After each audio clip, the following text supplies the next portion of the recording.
जो next question है हमारा 9th क्वेश्चन, उसमें बोला गया कि अगर मैं दो चार्ज के बीच में एक लार्ज मेटल प्लेट रख दूं तो क्या होगा। तो ये होगा कि पहले तो फोर्स लग रहा था, बट आप सोचे देखो, इधर फोर्स तब लगेगा ना जब ये इसका इलेक्ट्रिक फील्ड यहाँ आएगा।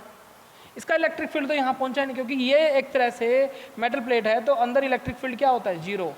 एक हम जब कंडक्टर स्टार्ट करेंगे, सॉरी कैपेसिटर स्टार्ट करेंगे, तो उसमें हमने एक चीज़ पढ़ेंगे, हम एक प्रॉपर्टीज़ पढ़ेंगे कैपेसिटर में कंडक्टर की, तो उसमें ये चीज़ें दोबारा फिर आएंगी। इनसाइड इलेक्ट्रिक फील्ड मेटल का जो होता है वो ज़ीरो होता है, तो जीरो होता है, तो ये यहाँ पे फोर्स तब लगेगा ना जब यहाँ कोई इलेक्ट्रिक फील्ड आएगा। तो सारे का सारा फील्ड तो यहीं पे इसका इसी में समा गया, लार्ज मेटल प्लेट में, यहाँ तक पहुँचा ही नहीं। तो हम ये मान लेते हैं कि अगर मेटल प्लेट आप बीच में रखते हो तो उस पर दूसरे चार्ज पे लगने वाली फोर्स जीरो हो जाती है, क्योंकि ये एक प्रोटेक्शन देता है, इसको एक शील्ड बना लेता है इसके सामने, ताकि इसका फोर्स इस पर अप्लाई ना हो। तो हम ये बोलते हैं कि ये शील्डिंग हो गई। ठीक है, इलेक्ट्रोस्टैटिक शील्डिंग इसी को बोलते हैं कि अगर मैं एक स्फीयर बना लूँ, होलो बना लें लो, इस पर अगर एक चार्ज रख दूं और एक बाहर एक चार्ज रख दूं तो क्या इस पर फोर्स लगेगा। तो आंसर है कोई फोर्स नहीं लगेगा, क्योंकि अंदर इलेक्ट्रिक फील्ड क्या है, जीरो। इसके अंदर इलेक्ट्रिक फील्ड क्या है, जीरो। ठीक है, तो ये इसका आंसर है। अब एक और क्वेश्चन था कि क्या मैं अगर 1/r² कूलम्ब्स लॉ होता है, कौन सा लॉ है ये, कूलम्ब्स लॉ, इसकी बजाय अगर कूलम्ब्स लॉ ऐसे होता तो क्या होता, 1/r³ की टर्म में इनवर्स स्क्वायर लॉ को फॉलो ना करके इसको फॉलो करता तो क्या होता, क्या गॉस लॉ वैलिड होता। तो देखो कैसे, हमने एक चीज़ पढ़ी थी कि जो फ्लक्स होता है वो किसी सरफेस की शेप और साइज़ पे डिपेंड नहीं करता।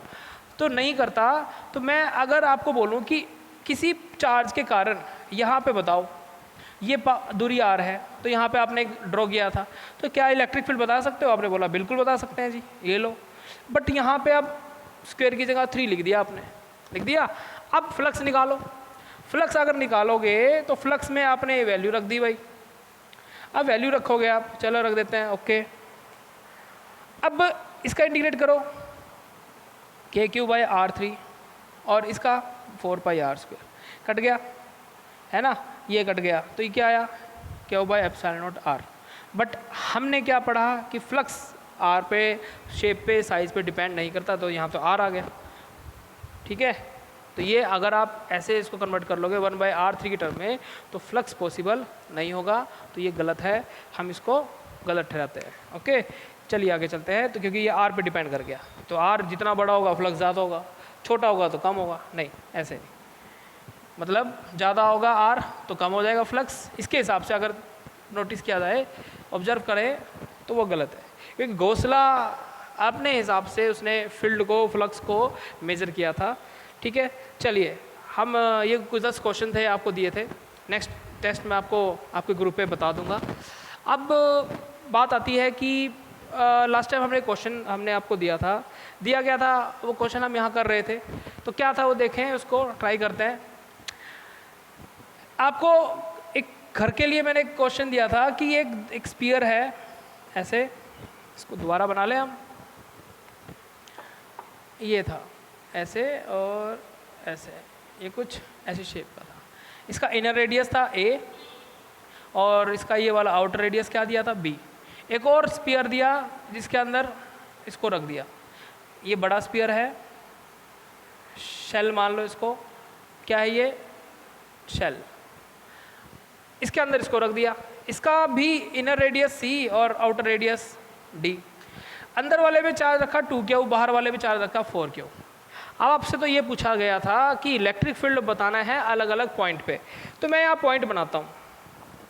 अब मैं यहाँ पॉइंट बनाता हूँ, मान लो ये पॉइंट है 1, ये पॉइंट है 2, ये पॉइंट है 3, ये पॉइंट है 4 और ये पॉइंट है 5। ठीक है ना, हाँ। 1 पॉइंट पे बताओ, एट पॉइंट 1 इलेक्ट्रिक फील्ड कितना होगा। इलेक्ट्रिक फील्ड 1 पॉइंट पे आप सोचो क्या होगा, तो आंसर है वहाँ पे इलेक्ट्रिक फील्ड 0 होगा। क्या ये वैल्यू कैसी है, r is less than a है ना। अगर ये दूरी मैं बनाऊँ तो तो ये लेस देन ए से तो छोटा है। ओके, इलेक्ट्रिक फील्ड 0 है इनसाइड मेटेलिक स्पीयर्स होते हैं, चाहे वो सॉलिड हो या फिर होलो हो। ओके, दूसरा पॉइंट क्या है, एट पॉइंट, क्योंकि अगर आप ये चार्ज दोगे तो ये तो आउटर स्पीयर पे आएगा, सॉरी आउटर सरफेस पे आएगा स्पीयर के, ये हम कल बात कर चुके हैं, लास्ट लेक्चर में हम पढ़ा था। तो एट पॉइंट 2 पे इलेक्ट्रिक फील्ड कितना होगा, अगेन 0। ये आर ए से तो बड़ा है और बी से छोटा है। अगर मैं इधर लूँ तो देखो ये वाला पॉइंट 2 ए से तो छोटा है, सॉरी बड़ा है, और बी से छोटा है, और ये जो थिकनेस है इसकी, ये मेटल है, तो इसके अंदर इलेक्ट्रिक फील्ड वैसे ही 0 माना गया। ओके, तो ये चार्ज कहाँ चला गया, तो याद रखिए चार्ज इसके आउटर सरफेस पे आ गया। अब बात आती है तीसरे पॉइंट की, एट पॉइंट 3। अगर पॉइंट 3 की बात करें तो यहाँ इलेक्ट्रिक फील्ड कितना होगा, तो याद रखें यहाँ इलेक्ट्रिक फील्ड, देखो ये वाला पॉइंट बी से बड़ा है, किससे बड़ा है, बी से बड़ा है, तो यहाँ जो चार्ज फील्ड बनाएगा वो अकेला और अकेला कौन बनाएगा, 2Q बनाएगा। तो यहाँ आएगा K 2Q by R square. Idea आया। अब आ जाओ इस 4 नंबर पे, यहाँ इलेक्ट्रिक फील्ड कैसा होगा, यहाँ इलेक्ट्रिक फील्ड होगा E इज इक्वल टू 0। क्यों 0, क्योंकि ये तो फिर से थिकनेस के अंदर आ गया। यहाँ से यहाँ जाने का चार्ज को अलाउड नहीं है। अगर आप यहाँ कंडक्टिंग वायर लगा दो ना तो यहाँ पे भी 0 हो जाएगा, क्योंकि ये सारा चार्ज कहाँ चला जाएगा, सेंटर पे, सॉरी आउटर सरफेस पे। तो अब बात आती है एट पॉइंट, किसकी बात करी हमने, 4 नंबर की, इलेक्ट्रिक फील्ड 0 है। अब बात आती है एट पॉइंट 5, ये तो बहुत दूर बाहर है, R is greater than D, तो यहाँ इलेक्ट्रिक फील्ड कितना आएगा। अब आपसे यहाँ बच्चा कन्फ्यूज हो जाता है, इसके अगर आप स्पीयर बनाओगे तो इसके अंदर बताओ चार्ज कितना है, 2Q है, 4Q है या 6Q है, ध्यान रखिए 6Q है। इसमें बच्चा थोड़ा कन्फ्यूज होता है, ऐसे कैसे, मैं आपको बताता हूँ। अब मुझे बताओ ये 2Q चार्ज है कि नहीं है। अब 2Q चार्ज इंडक्शन करेगा कि नहीं करेगा, बिल्कुल करेगा। तो ये यहाँ 2Q है तो यहाँ कितना आएगा, -2Q। अगर -2Q है, सिस्टम का नेट चार्ज कितना है, 0, तो बाद में भी 0 और जाना चाहिए। तो ये -2Q तो +2Q कहाँ चला जाएगा, बाहर, तो कितना हो गया चार्ज, 6। तो ये आएगा 6Q बाय आर स्क्वायर। तो ये इसका आंसर है। ऐसे ऐसे क्वेश्चन करने बड़े मज़ेदार होते हैं, आप खुद से प्रैक्टिस किया करें, और आपको नेक्स्ट DP में आपको प्रोवाइड कर दूंगा आपके ग्रुप पर, तो आप ध्यान दें, ऐसे ऐसे सवाल आपको और काफ़ी मिलेंगे, खुद से ट्राई कीजिए। अब क्या आप इस पर ग्राफ बना सकते हो, बिल्कुल बना सकते हैं। देखिए 4 ऑप्शन है बनानी, उसकी बजाय हम ऐसे कर लेते हैं, ये रेडियस A, ये B, ये C, ये D, ठीक है।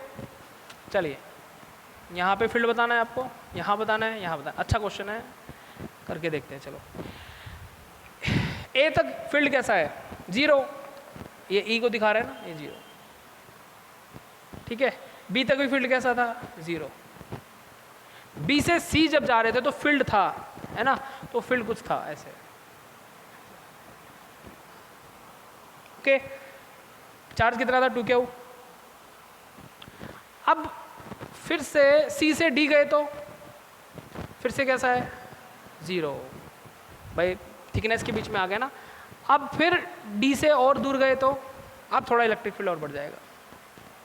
अब ये जगह नहीं बची ना, तो ध्यान रखें, क्योंकि इसमें मैग्नीट्यूड भी तो बढ़ रहा है ना, मैग्नीट्यूड थोड़ा सा इसको ऊपर दिखाया जाता है फिर, राइट। तो ग्राफ के क्वेश्चंस भी साथ में हो जाते हैं, तो ग्राफ के क्वेश्चन आ जाएँ तो उसमें भी आपको थोड़ा ध्यान देना पड़ेगा, फॉर्मूले जरूर याद हो तभी आप क्वेश्चन कर पाओगे। चलिए आगे बढ़ते हैं। अब नेक्स्ट हमने कल एक प्रॉब्लम कर रहे थे हम, टनल प्रॉब्लम, तो उसमें आपसे पूछा गया था कि स्पीड क्या होगी, तो आपने ट्राई किया होगा। चलिए देखते हैं यहाँ पे, ये पूरा एक स्फीयर है, सॉलिड स्फीयर, इसे +Q चार्ज यूनिफॉर्म डिस्ट्रीब्यूट है, इसके बीचों बीच मैंने एक टनल बना ली, ये बना ली भाई, बना ली। ये इतनी छोटी है कि जो पोटेंशियल है, जो चार्ज है, उसमें कोई डिस्टर्बेंस नहीं आती। यहाँ एक चार्ज रखा हुआ है -Q, क्या रखा हुआ है यहाँ पे, -Q चार्ज। आपसे ये पूछा गया था टनल प्रॉब्लम, कैविटी प्रॉब्लम हम इसमें करते हैं, तो मैं आपको बताता हूँ।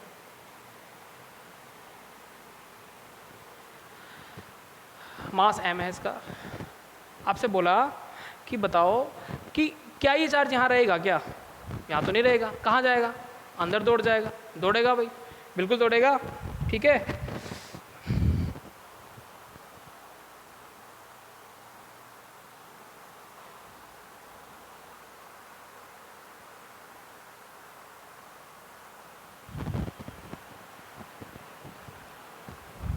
तो ये जब दौड़ेगा अंदर तो क्या करेगा,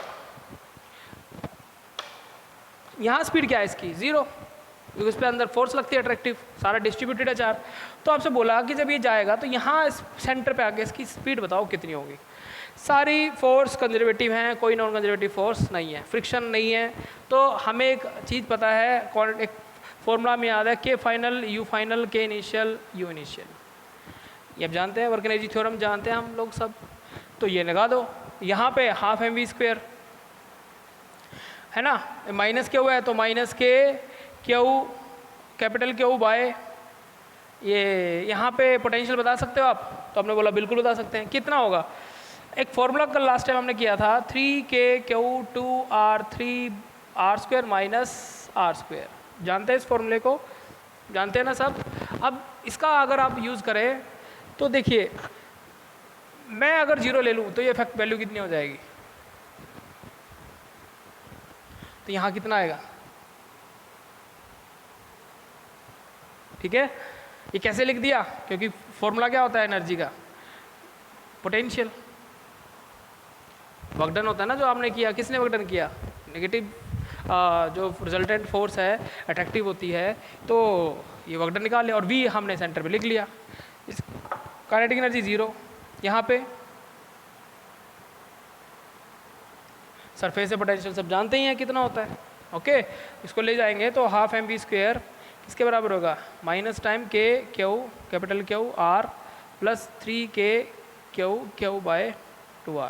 तो आप निकालोगे तो v कितना आएगा, तो ये कट जाएगा, तो ये हो गया 2, तो ये आ गया जी आपका k/r/m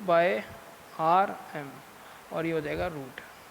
सर आपका ये क्या निकाल लिया आपने, ये वैसे ही सवाल हैं जैसे आपने ग्रेविटेशनल फील्ड में पढ़े हैं, उसमें भी टनल प्रॉब्लम्स होती थी, इसमें भी होती हैं। यहाँ डिस्ट्रीब्यूशन मास डिस्ट्रीब्यूशन ना होगे, चार्ज डिस्ट्रीब्यूशन लिया जाता है, वहाँ पे मास डिस्ट्रीब्यूशन लिया जाता था, ओके।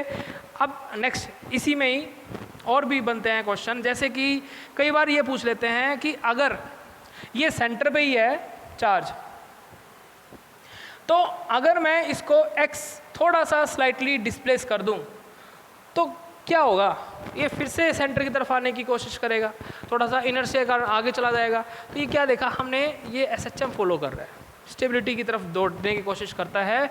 तो क्या आप इस पे टाइम पीरियड बता सकते हो, तो उसके लिए भी क्वेश्चन बनते हैं। तो क्या बनता है देखिए, इस पर कर लेते हैं, टनल प्रॉब्लम से में हो जाती हैं सारी। तो टी क्या होगा, जैसे कि फोर्स का फॉर्मूला क्या होता है, -kx, ऐसे रिलेट करना है आपको। फोर्स लगी इस पे इलेक्ट्रिक फील्ड में, तो फोर्स क्या होगी, माइनस टाइम क्या हुई, माइनस चार्ज पे लगा। क्या आप x दूरी पे इलेक्ट्रिक फील्ड बता सकते हो, इसकी डेंसिटी रो है, बिल्कुल बता सकते हैं। तो क्या होगा इलेक्ट्रिक फील्ड, तो आएगा ρx ε0, यही था ना, ρx और 3 भी आया था। तो क्या आप चार्ज की टर्म में लिख सकते हैं, बिल्कुल लिख सकते हैं।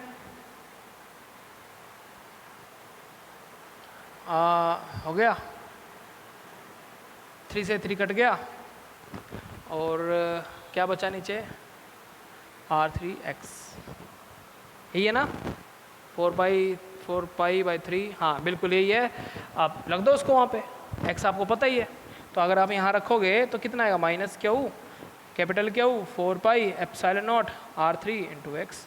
तो देखो कंपेयर हुआ कि नहीं हुआ, तो बिल्कुल निकाल सकते हो आप लोग इसमें।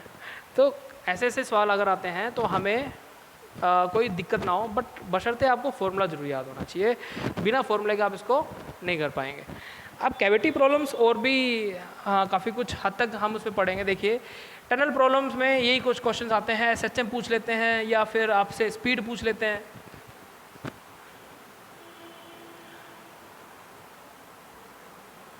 उल्टा भी हो जाता है कई बार कि टनल प्रॉब्लम में अगर यहाँ मैं एक प्लस क्यू चार्ज रख दूँ और ये क्यू डिस्ट्रीब्यूशन है, तो क्या ये जाएगा क्या अंदर, नहीं, ये तो रिपेल करेगा इसको। तो हम इसको स्पीड देके भेजेंगे। तो आपसे कई बार ये स्पीड भी पूछ लेते हैं कि ये स्पीड बताओ कितनी है कि ये सेंटर तक पहुंच जाए। ओके, यहाँ आपके तो स्पीड 0 ही हो जाएगी इसकी।